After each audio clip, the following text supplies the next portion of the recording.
What up, world? It's your boy Jaystar back again with another video. We got the Sunday night football, man, showdown here today. So we gonna get right into this as we always do. I'm gonna go through defensive, schemes and how offensively you're gonna be able to attack it. So that way we can kind of find, the captains to the flex to if we need to be, grab a sleeper player or something like that too as well. And then also, as I always do now too, I go through how many fantasy points, each team is giving up per position. So that way I can help y'all out too as well with picking the right players. So first of all, both of these teams play a 4-3 defense.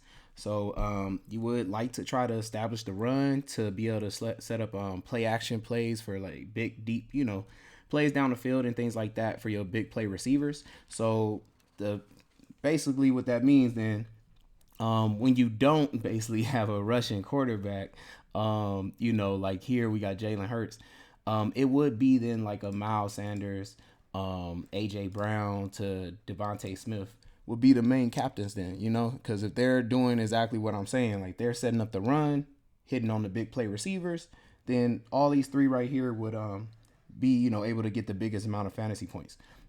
But since this is a team with a Russian quarterback, you got to toss in Jalen Hurts, which you would still probably toss him in anyways, just for the fact that even if he was just they ran the ball in for the touchdown, but he does still hit on two big play receivers, then he probably possibly gets in there. Even if he kind of even hits on one big play receiver and just reaches somehow 300 yards, then he could get there too over 20 something fantasy points. So these will be the four, for this side of the field. Like I said, since it's the same type of defense they're going against on the other side, it will be the same thing on the other side. Just that it's probably harder to say Cooper Rush gets in there as captain. So I don't want to toss him in as captain because of that. But for reasons of taking his receiver still, taking what I want to say Zeke. If you want to take Zeke, the only thing I feel like Pollard is the better play. Because he's just a more explosive back, and I feel like people kind of I don't know if you even think about like what just happened in the Thursday night game, how the second, back Khalil Herbert came in and he burst for like a big run for like 64 yards. I don't know what it is, but it seems like defenses sleep on the second running back for some weird reason to me. Like, I don't know what it is. Like they play so hard against the first back, especially I would say in a rivalry too. Like a rivalry, I know the Philadelphia Eagles at home too is not going to try to let Zeke, every time he runs, they're going to try to hit him in the backfield, get him down as quickly as possible.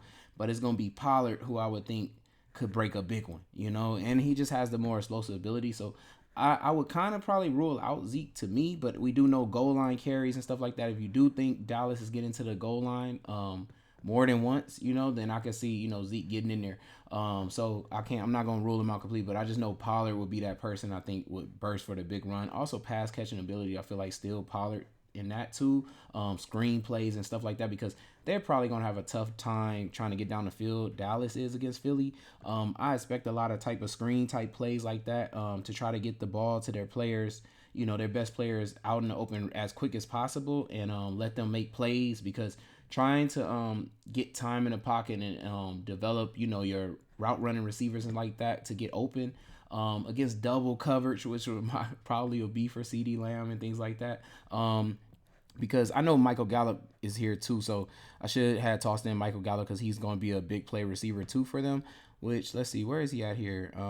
They have him way down here. So, being that, he could, somehow beat maybe one time. If they could establish the run, like I say, if they're able to establish the run at all, then Michael Gallup should be in play, to catch a deep play, down the field and stuff like that, and could go for a touchdown. So, if you was thinking this could be some type of upset here happening, and the game goes a lot differently than what most people is going to think this game is going to go in Philadelphia, then definitely I would have to say these will be the people that you would be keying in on for a captain. But when we start looking at flex options here for this game, I'm gonna say, I want all the pass catching options, so I would take out Zeke, just because I really want pass catching options. Because I'm thinking that even if you're even thinking that Dallas is down, then they're going to have to, pass the ball a lot to try to come back in the game or something, and I don't see Zeke running the ball no more than if that's the case.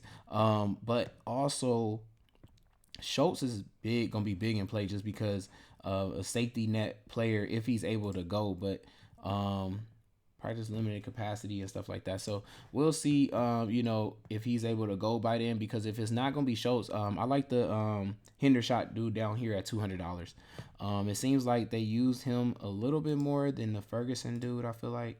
But let's see. Let's just make sure. I see 1 target here, and then 3 here. Okay. Yeah, it's just period. I would say, you're better taking a shot at tight end. So if you see Schultz is out, for this game, I would toss in a tight end, because I just feel like the pass rush probably gets in there, or they just having a hard time trying to, get the ball to these receivers with the great cornerbacks that Philly has, to defend them. And if it's not going to be Pollard you're dumping the ball off to, then you're dumping it off to one of those tight ends, and they can end up chipping away enough to get 7 targets, and you know how easy it is for the dump type targets to catch them, So, and I feel like that's all Philly is going to try to give up. They're going to make him go to somebody like a Hendershot or a Ferguson or something like that, because they feel like they'll just catch him out in the open. They won't let him get deep down the field, but they'll give you a little 5 yards, whatever, and you chip away. If he breaks a tackle maybe one time or something like that, and goes for like 20 or 30, then yeah, great. For $200, I mean, how can you beat that? So I would definitely have to say either one of these tight ends could be in play if Schultz is out. If Schultz is in, then roll with Schultz. I don't really feel that the Cowboys, what I want to say, going to score a lot in this game. If anything, I would think the kicker has to be huge in play because of that, because I just don't think they're going to be scoring too much. 3 field goals sounds about right, if they could even get to that many field goals, 4 field goals, something like that. So definitely, he can hit a 50-yard long, which is great. So that's instant 5 points, could instantly get 2 50-yard long field goals and you got 10 points. So I would feel like, Brett is probably the best play. Let's see, from, if Schultz isn't playing, I'm like, Brett got to be the best play. Cowboys defense, I mean, you can always take a shot at that, but usually at going with rivalries and defenses, it's always usually best to take the home defense. So even if this game was, like I'm saying, if it was the opposite and Dallas was at home, I probably would be telling y'all, Cowboys defense is the way to go. Just because I don't know, it's something about rivalries. The defense gets pumped up at home, so I expect the Eagles defense to come in and try to slaughter them, and things like that. So I would say the Eagles defense would be the better defense to take. But yeah, I'm trying to look at if anything else I'm missing here. Down here, oh my bad, I should have also put Noah Brown in there just for a flex play. I mean, he's been getting targeted and things like that. So I know it's lessened since, I would say, Gallup came back, but still, like, he is in there for a flex play, I would say, to put in there as well.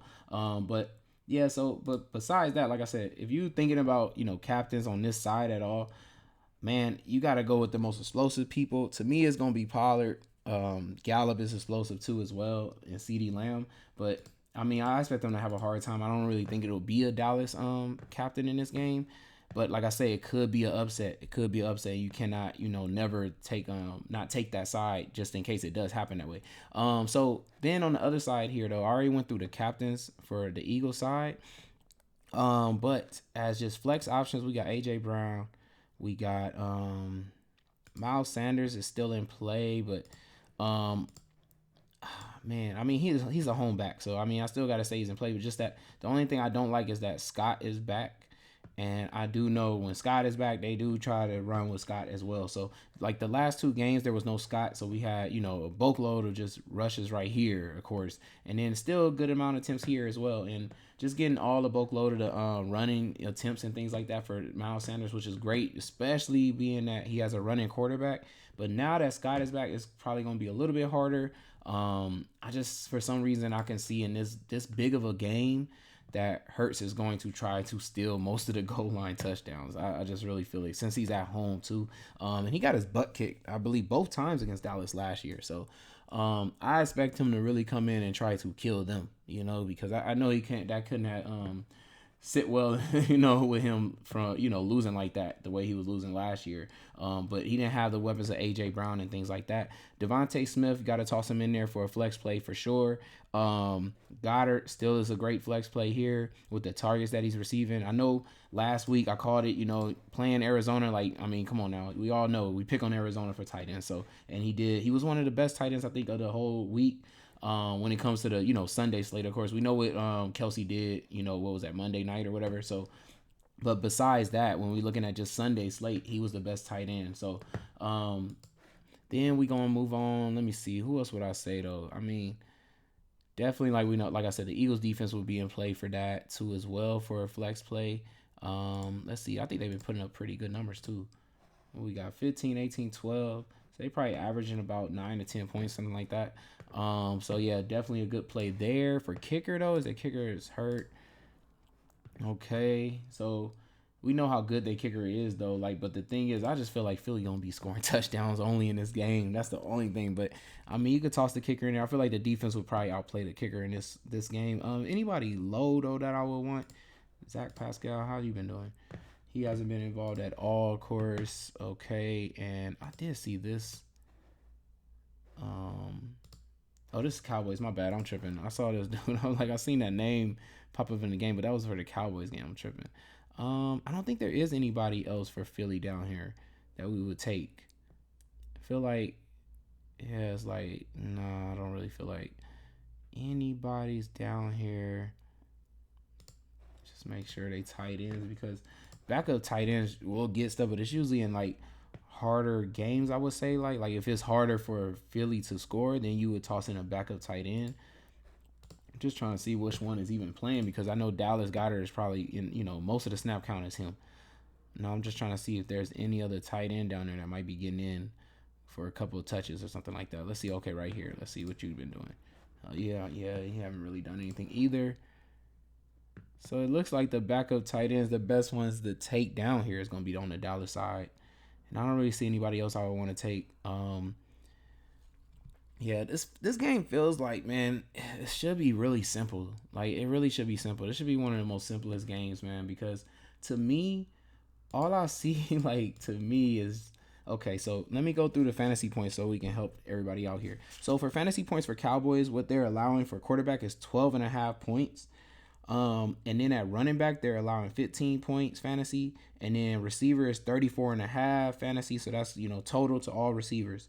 That's on the field that's going to get, touches and everything. They're going to be able to split between 34.5. And then tight end is 8.7 is what they're giving up. And then for the Eagles side, same amount of points at quarterback here is what for Eagles are allowing 12 points at quarterback. Running back is 19 points. Wide receiver is 34.8. And then tight end is 9.5. So both teams are allowing the most fantasy points at receiver. And then we have what I want to say. Eagles allowing 19 points. So they're allowing 4 more points at running back than what the Eagles are. Than what the Cowboys are giving up. The Eagles are giving up 19 and the Cowboys giving 15 for the running back. The only thing is, like, you have to combine, to me, the points here with the Cowboys giving up 12.5 to, quarterback and the running back at 15. Those points to me would combine for Jalen Hurts to me. So combining those two, you still with him, we're at like 27.5 that he can possibly get, because then we're talking about split between 34.5 at receiver, which unless you think one receiver is going to dominate those points, then I would take a receiver at captain, So just trying to think how I want to put this together because I really feel like this should be a simple lineup. Like, it should be like a 5v1 lineup. I like AJ Brown. I feel like he's gonna be too big and too strong a receiver for Diggs to be able to handle. But also I do like Devontae Smith too, but he's going to play on the other side of the field, but he also be moving into the slot, which I feel like that's where you would want to attack Dallas. But I just feel like AJ Brown is going to try to like really go off against Diggs. I don't know why. Like, I just got this weird feeling. And I know Jalen Hurts, like a combination of him running and throwing, and if he gets the full, like I said, of the running back and the quarterback points here, and we're looking at 27 points for him, I just feel like A.J. Brown could kill them. Being at home, I just got this feeling that Jalen Hurts is going to rush the ball. He's going to, establish that ground game. Like I said, you need to establish to be able to set up big plays. It's going to be him because those linebackers and Micah Parsons and what's the other line? I can't remember the other linebacker name right now for the Cowboys, but they're going to have a hard time trying to stick with, I want to say, like Goddard, Devontae Smith, and things like that, and then actually spying in on Hurts too at the same time. Like, I just don't think they're going to be able to do it. This is going to be like the most points we've seen Dallas give up, because I know so far I believe they haven't even gave up more than like 20 points or something like that. Let's go. So 10, 10, 16, 17. Yeah, not one game. So I definitely feel like Philly is going to want to like destroy them. Like what has Philly been putting up? 29, 24, 24. Yeah, so they're yeah, averaging over 20 points. I feel like they're going to want to be that first team cuz it's a rivalry. So I feel like they're going to bomb on them. And I'm just looking at like Jalen Hurts. I like Devontae Smith too as well, just because like he's gonna move into the slot and he's been getting mad targets. Like his targets been really good. Like I like these amount ever since he moved into the slot. I would say I think the Minnesota game, I think it was, or no, it was the Washington game. When he moved into the slot right here, you saw what he did. It's like I don't know what happened here in this game. Oh no, I do know what happened here. My bad. This was the rainy game with the wind blowing at like 25 to 30 miles per hour. So this makes sense. But ever since then, like you look at without the weather issue here, look at the amount of targets he's got since he moved to the slot. Look at the amount of fantasy points he's putting up. So definitely like Devontae Smith, but he's catching some deep long plays too as well. But I think most of those type of plays they're really looking for AJ Brown to really catch on him, like 31, 38, 23, 54. You see what I mean? So I think deep down the field, AJ Brown, like if he gets a one-on-one with Diggs, I just got this feeling he catching it on him. I believe Diggs and Jalen Ramsey to me both have that problem where they can get beat deep, and they fall and stuff like that down and things. And I'm just like AJ Brown's just too strong and too big of a receiver for Stephon Diggs. Even just a slant route, I feel like he catches a slant route, he's going to look like Debo when Jalen Ramsey tried to tackle him or something like that. Like and stiff arm Diggs and be gone. Like in this game, like I don't know, just really feel like this is like a 5v1 in the making lineup here. The people I would like to run back in a lineup like this though, it's going to either be Pollard because I want somebody explosive who can just maybe break one big run. I don't know if he's going to score on it, but if it's just a big enough run, then the pass catching ability, I would expect that he's going to be in the game if they're getting beat, bad, and we might see like 7 targets, something like that.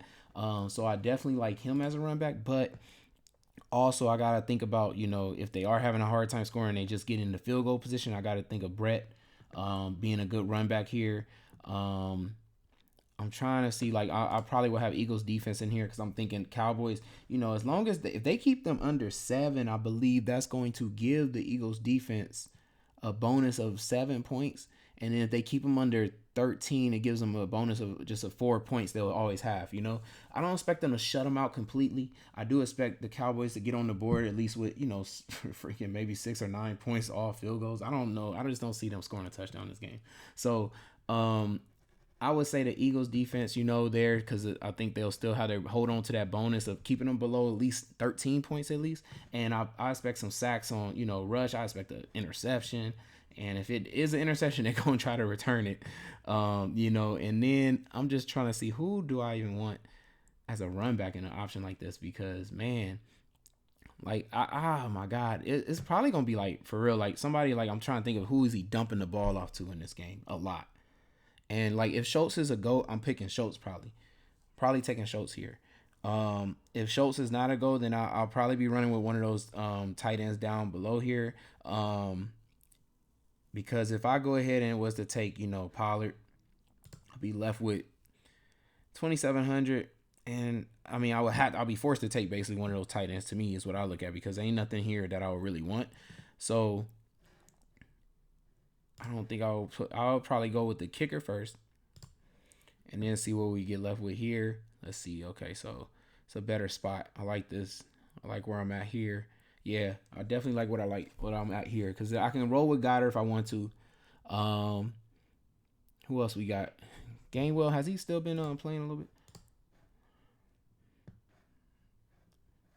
Okay, so trying to see. Man, that's a blowout situation here. Yeah, he wasn't really in that, so I probably wouldn't be rolling with him. I mean, I could also go with the kicker, but I know he's questionable. We'll see if he ends up playing. Tossing in the kicker as well. I could do that. Leave a lot of money on the table like that. But like I said, it would probably be Schultz. It'd probably be Schultz or rolling with the kicker here, y'all. That would probably be how I would do this lineup because I just got to like I say, every time you do these showdowns, build a storyline. Know what kind of 3v3, 4v2, 5v1 lineup, and then build your storyline to how you're gonna get there. You already know, like I said, I have a video up on my playlist, you know, how to win on DraftKings for Showdown. So y'all can all learn how to think of a storyline, stuff like that. Learn how to build either way, you know, 5v1s for, you know, either side of the game, 3v3s, all that stuff. We go over all that in that video. So just go ahead and check it out if you haven't checked it out yet. But like I said, this is my storyline to this game. Is what I would think it would win in this game. You can switch out captains to, you know, whichever ones, you know, that you feel is better to take by, you know, your storyline. Like if you think Philly's going to win, but you want to take any of those 3 captains, go ahead and switch this up. But also make sure you already know going in, like, what are you trying to build here? A 4v2, you know, 5v1 type lineup? Because right now, to me, it just feels like a 5v1 game. And I feel like it's just going to be that simple. But it's your boy Jaystar, man. I hope y'all enjoyed that video, man, for strategy video for the Sunday night showdown, man. Thank you for all the likes, comments, subscribers, man. I hope y'all win this big money for this night. And I'm out. Peace.